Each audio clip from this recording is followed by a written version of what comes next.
expérimentée et méticuleuse, de sa maîtrise complète du terrain guinéen, UMS adhère aux normes de qualité internationales et dispose de la certification ISO 9001-2008. UMS, c'est une prestation haut de gamme, de qualité, mais aussi et surtout une entreprise soucieuse de son impact sur l'environnement et la sécurité des individus.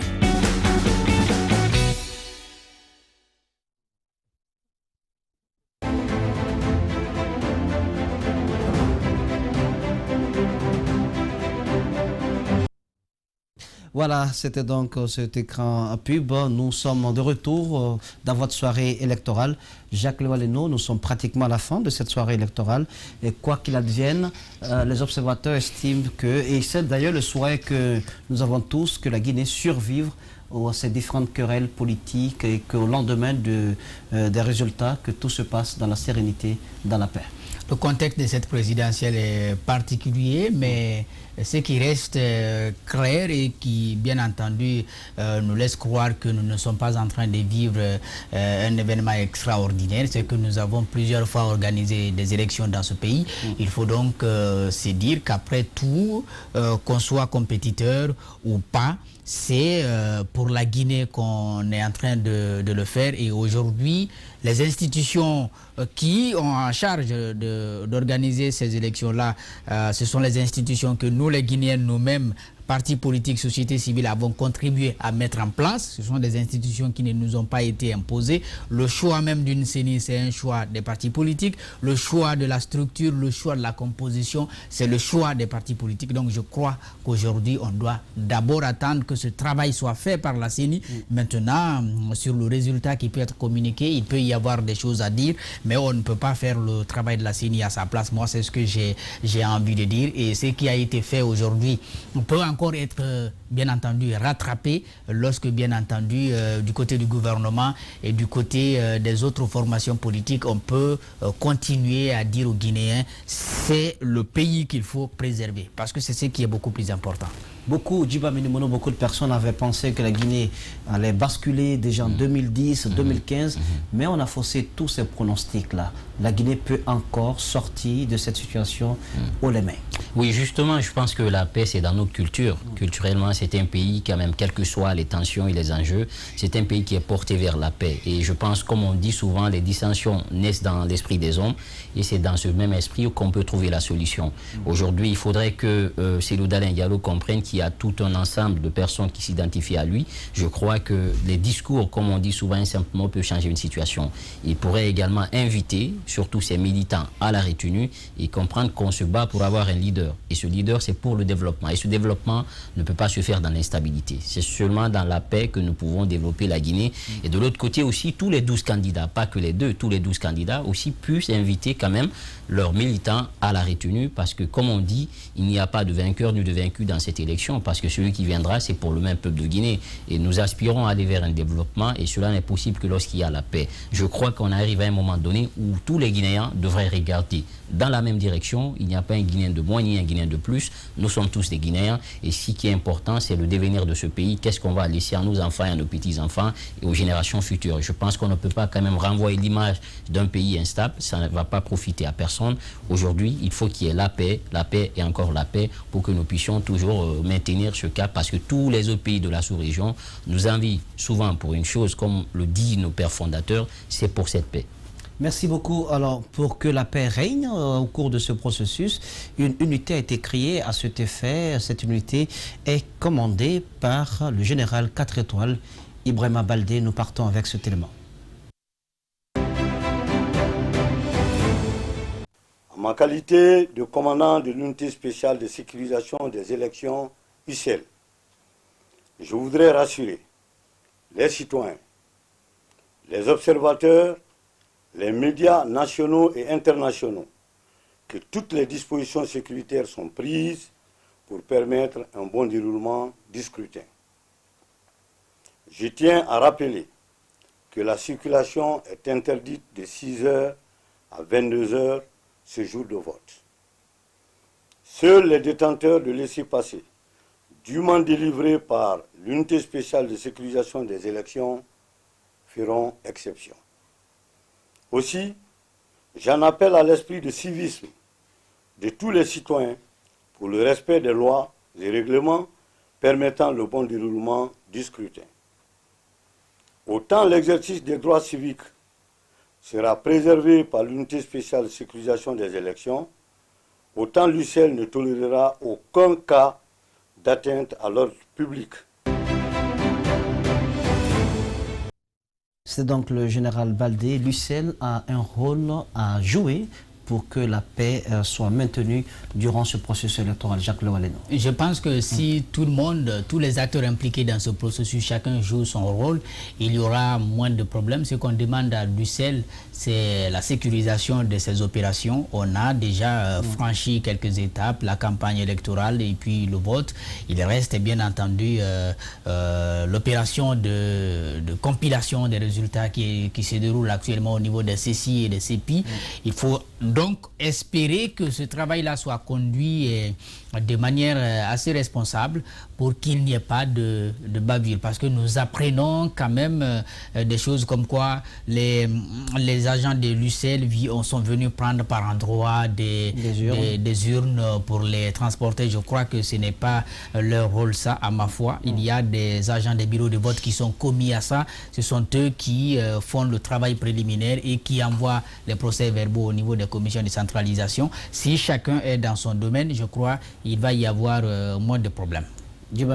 Oui, je sais. Je pense que dans l'avenir, il faudrait que très rapidement, après ces élections, que l'Assemblée nationale guinéenne puisse se pencher sur cette loi électorale qui a beaucoup d'insuffisances, parce que si vous regardez par exemple cette affaire de procès verbal, je pense que ce climat de méfiance procéderait aussi de là. Donc il faudrait que, auprès de la Cour constitutionnelle, puisque l'initiative de la loi revient concurremment à l'exécutif et à l'Assemblée nationale, il faudrait qu'ils puissent rectifier ces insuffisances, tant au niveau du procès verbal, mais également par rapport au délai concernant le dépouillement, le temps que ça devrait mettre, définir ça pour éviter ce retard, et tout cela vient aussi alimenter ce climat de suspicion et de méfiance entre les acteurs politiques. Donc il faudrait qu'on repense un peu cette loi électorale pour nous éviter dans l'avenir qu'on tombe dans de telles situations, parce que finalement ça devient un cercle vicieux dans le pays.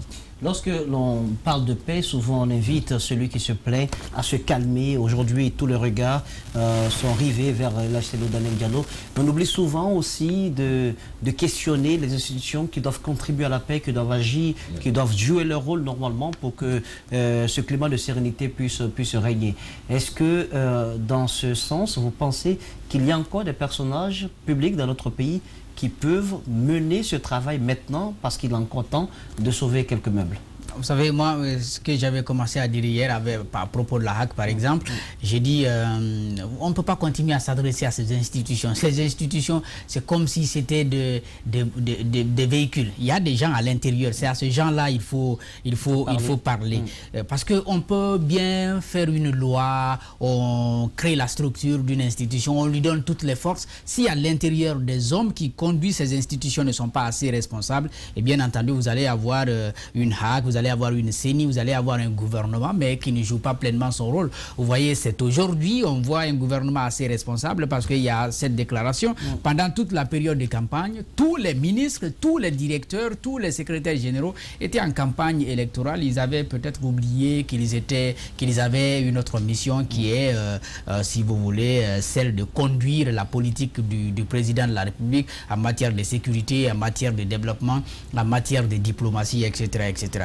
Je pense que aujourd'hui, telle que la déclaration a été faite par Cellou Dalein Diallo, on peut, si vous voulez, condamner, mais on peut aussi faire en sorte que des mesures soient prises pour éviter d'aller à l'embrasement. Et ça, c'est de la responsabilité du gouvernement. Pas un discours de nature à dire « Ah non, on va vous faire ceci, on va vous faire cela ». Il y a encore quelque chose à préserver. Et puisque c'est le gouvernement qui a la responsabilité de la sécurité, de la défense et de cette paix que nous recherchons, à lui de créer toutes les conditions, surtout quand il dit de ne pas céder à la provocation. C'est au gouvernement surtout qui ne doit pas céder à la provocation. Moi, je me fais le devoir, oui, rapidement. Puisque vous parlez d'institutions, moi quand même, je m'interroge beaucoup aujourd'hui sur le rôle du médiateur de la République. C'est vrai qu'on dit souvent il faut que les citoyens, brimés et tout, portent un peu ces exigences auprès de lui, mais c'est dans ces genres de situations aussi, il faudrait, parce que vous avez un budget, c'est pour pourquoi vous avez été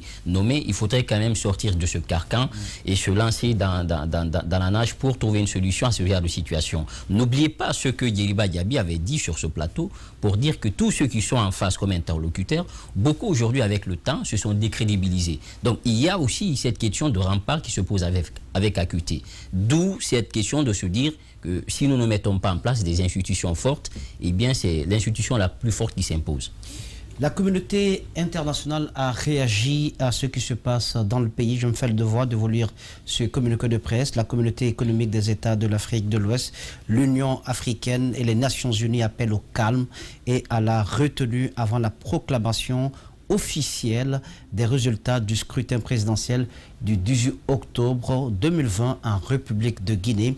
Conakry, 19 octobre 2020, la CEDEAO, l'Union africaine, les Nations unies prennent acte du déroulement globalement pacifique le 18 octobre 2020 du premier tour de l'élection présidentielle en République de Guinée, alors que le processus de compilation des résultats issus des urnes n'est pas encore achevé. Nous constatons que des annonces de résultats par des candidats ou leurs représentants sont en cours à travers notamment les réseaux sociaux. Ces annonces de résultats sont regrettables. Cet état de fait n'est pas de nature à préserver le calme qui a globalement prévalu au cours du déroulement des opérations de vote et de dépouillement. Nous appelons les acteurs politiques au calme et à la retenue afin d'éviter des manifestations violentes qui pourraient avoir des conséquences sur la paix et la sécurité. Nous invitons les acteurs politiques au respect des dispositions légales et réglementaires relatives à la politique, à la proclamation des résultats. Nous invitons également les acteurs politiques à user des voies légales de recours pour toute contestation éventuelle. C'est donc ce communiqué signé par les représentants de la CEDEAO, de l'Union africaine et des Nations Unies. Djiba Milimono, merci donc d'avoir pris part à cette soirée électorale. C'est pratiquement la fin de cette soirée électorale. Merci beaucoup Jacques Lewaleno. Merci aimable téléspectateurs, vous qui nous avez suivis ici sur Calac TV, sur Espace TV, sur tout le réseau du groupe Adafo Média, vous qui nous suivez sur le bouquet Canal Plus, vous qui nous suivez à l'étranger. Merci également à toutes ces équipes qui ont travaillé pour que cette soirée électorale se tienne, l'équipe technique, l'équipe rédactionnelle, nos correspondants en région. Nous pensons à notre caméraman qui a été blessé aujourd'hui alors qu'il tentait donc de vous informer. Nous pensons également à Alexis Collier du côté d'un Zéro-Corée qui a également connu des difficultés dans l'exercice de sa fonction. Nous pensons à toutes ces personnes qui ont contribué pour que ce travail puisse se tenir. Merci de votre aimable attention. Excellent studio de programme sur Espace TV. Préservons la paix dans notre pays. Bonsoir.